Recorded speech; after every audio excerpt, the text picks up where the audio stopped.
পুঁটি মাছ কাটা নিয়ে ঝগড়া, স্ত্রীকে হত্যা করে তাড়ায় স্বামী। বাজার থেকে কিনে আনা পুঁটি মাছ কাটাকুটি নিয়ে দ্বন্দ্বের জেরে স্ত্রীকে গলা টিপে হত্যার অভিযোগ উঠেছে স্বামীর বিরুদ্ধে।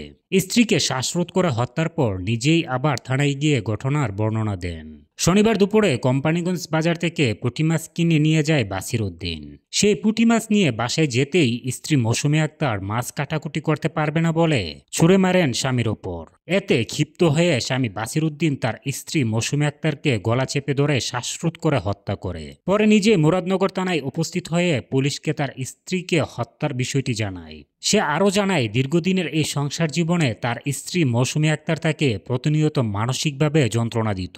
তবে সে তার স্ত্রীকে হত্যার কোনো পূর্ব পরিকল্পনা ছিল না। বাজার থেকে আনা পুঁটি মাছ তার উপর ছুঁড়ে মারলে সে তখন নিজেকে নিয়ন্ত্রণ করতে না পেরে গলা টিপে হত্যা করে।